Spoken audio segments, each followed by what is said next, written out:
the northwest corner of the United States, right up near the Canadian border, there's a little town called Libby, Montana.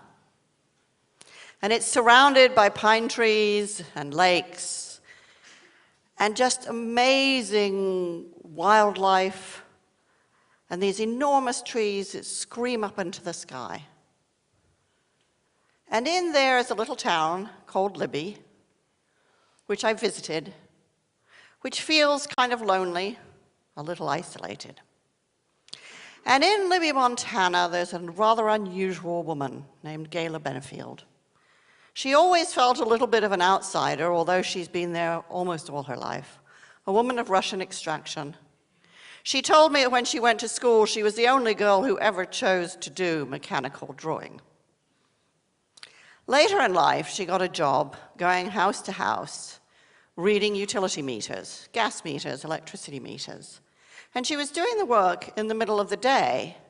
And one thing particularly caught her notice, which was in the middle of the day, she met a lot of men who were at home, middle-aged, late middle-aged, and a lot of them seemed to be on oxygen tanks. Struck her as strange. Then a few years later, her father died at the age of 59, 5 days before he was due to receive his pension. He'd been a miner. She thought he must just have been worn out by the work. But then, a few years later, her mother died. And that seemed stranger still, because her mother came from a long line of people who just seemed to live forever. In fact, Gayla's uncle is still alive to this day and learning how to waltz. It didn't make sense that Gayla's mother should die so young. It was an anomaly. And she kept puzzling over anomalies. And as she did, other ones came to mind. She remembered, for example, when her mother had broken a leg and went into hospital, and she had a lot of x-rays. And 2 of them were leg x-rays, which made sense. But 6 of them were chest x-rays, which didn't. She puzzled and puzzled over every piece of her life and her parents' life, trying to understand what she was seeing. She thought about her town. The town had a vermiculite mine in it. Vermiculite was used for soil conditioners to make plants grow faster and better. Vermiculite was used to insulate lofts, huge amounts of it put under the roof to keep houses warm during the long Montana winters. Vermiculite was in the playground, it was in the football ground, it was in the skating rink. What she didn't learn until she started working this problem is vermiculite's a very toxic form of asbestos. When she figured out the puzzle, she started telling everyone she could what had happened, what had been done to her parents and to the people that she saw on oxygen tanks at home in the afternoons. But she was really amazed. She thought, when everybody knows, they'll want to do something. But actually, nobody wanted to know. In fact, she became so annoying as she kept insisting on telling this story to her neighbors, to her friends, to other people in the community, that eventually a bunch of them got together and they made a bumper sticker, which they proudly displayed on their cars, which said, "Yes, I'm from Libby, Montana, and no, I don't have asbestosis." But Gayla didn't stop. She kept doing research. The advent of the internet definitely helped her.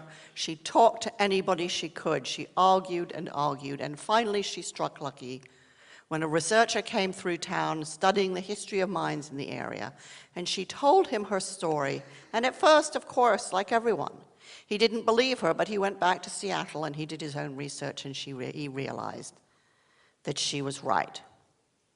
So now she had an ally. Nevertheless, people still didn't want to know. They said things like, well, if it were really dangerous, someone would have told us.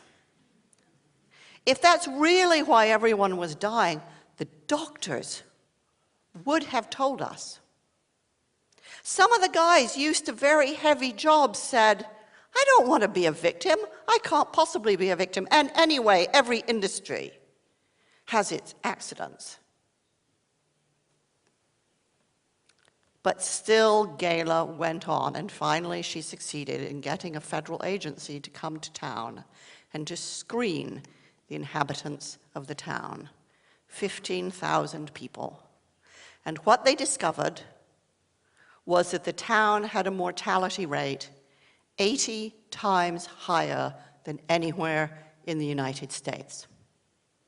That was in 2002, and even at that moment, no one raised their hand to say, Gayla, look in the playground where your grandchildren are playing. It's lined with vermiculite. This wasn't ignorance. It was willful blindness. Willful blindness is a legal concept which means if there's information that you could know and you should know, but you somehow manage not to know, the law deems that you're willfully blind. You have chosen not to know. There's a lot of willful blindness around these days. You can see willful blindness in banks, when thousands of people sold mortgages to people who couldn't afford them. You could see them in banks when interest rates were manipulated and everyone around knew what was going on, but everyone studiously ignored it. You can see willful blindness in the Catholic Church, where decades of child abuse went ignored. You could see willful blindness in the run-up to the Iraq War. Willful blindness exists on epic scales like those, and it also exists on very small scales, in people's families, in people's homes and communities, and particularly in organizations and institutions. Companies that have been studied for willful blindness can be asked questions like, are there issues at work that people are afraid to raise? And when academics have done studies like this of corporations in the United States, what they find is 85% of people say yes. 85% of people know there's a problem, but they won't say anything. And when I duplicated the research in Europe, asking all the same questions, I found exactly the same number, 85%. That's a lot of silence. It's a lot of blindness. And what's really interesting is that when I go to companies in Switzerland, they tell me this is a uniquely Swiss problem. And when I go to Germany, they say, oh yes, this is the German disease. And when I go to companies in England, they say, oh yeah, the British are really bad at this. And the truth is, this is a human problem. We're all, under certain circumstances, willfully blind. What the research shows is that some people are blind out of fear. They're afraid of retaliation. And some people are blind because they think, well, seeing anything is just futile. Nothing's ever going to change. If we make a protest, if we protest against the Iraq War, nothing changes, so why bother? Better not to see this stuff at all. And the recurrent theme that I encounter all the time is people say, well, you know, the people who do see, they're whistleblowers, and we all know what happens to them. So there's this profound mythology around whistleblowers, which says, first of all, they're all crazy. But what I've found going around the world and talking to whistleblowers is actually they're very loyal and quite often very conservative people. They're hugely dedicated to the institutions that they work for, and the reason that they speak up, the reason they insist on seeing, is because they care so much about the institution and want to keep it healthy. And the other thing that people often say about whistleblowers is, well, there's no point because you see what happens to them. They are crushed. Nobody would want to go through something like that. And yet when I talk to whistleblowers, the recurrent tone that I hear is pride. I think of Joe Darby. We all remember the photographs of Abu Ghraib, which so shocked the world and showed the kind of war that was being fought in Iraq. But I wonder who remembers Joe Darby, the very obedient, good soldier who found those photographs and handed them in. And he said, you know, I'm not the kind of guy to rat people out, but some things just cross the line. Ignorance is bliss, they say, but you can't put up with things like this. I talked to Steve Bolson, a British doctor, who fought for 5 years to draw attention to a dangerous surgeon who was killing babies. And I asked him why he did it, and he said, well, it was really my daughter who prompted me to do it. She came up to me one night and she just said, Dad, you can't let the kids die. Or I think of Cynthia Thomas, a really loyal Army daughter and Army wife, who, as she saw her friends and relations coming back from the Iraq War, was so shocked by their mental condition and the refusal of the military to recognize and acknowledge post-traumatic stress syndrome, that she set up a cafe in the middle of a military town to give them legal, psychological, and medical assistance.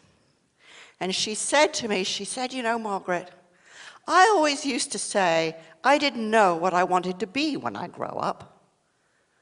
But I've found myself in this cause, and I'll never be the same. We all enjoy so many freedoms today, hard-won freedoms. The freedom to write and publish without fear of censorship, a freedom that wasn't here the last time I came to Hungary. A freedom to vote, which women in particular had to fight so hard for. The freedom for people of different ethnicities and cultures and sexual orientation to live the way that they want. But freedom doesn't exist if you don't use it. And what whistleblowers do, and what people like Gayla Benefield do, is they use the freedom that they have. And what they're very prepared to do is recognize that, yes, this is going to be an argument. And yes, I'm going to have a lot of rows with my neighbors and my colleagues and my friends. But I'm going to become very good at this conflict. I'm going to take on the naysayers because they'll make my argument better and stronger. I can collaborate with my opponents to become better at what I do. These are people of immense persistence, incredible patience, and an absolute determination not to be blind and not to be silent. When I went to Libby, Montana, I visited the asbestosis clinic that Gayla Benefield brought into being, a place where at first some of the people who wanted help and needed medical attention went in the back door because they didn't want to acknowledge that she'd been right.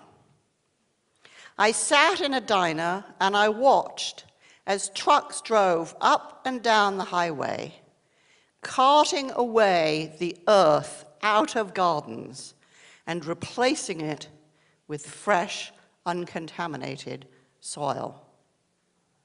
I took my 12-year-old daughter with me because I really wanted her to meet Gayla. And she said, why? What's the big deal? I said, she's not a movie star, and she's not a celebrity, and she's not an expert, and Gayla's the first person who'd say, she's not a saint. The really important thing about Gayla is she's ordinary. She's like you, and she's like me. She had freedom, and she was ready to use it. Thank you very much.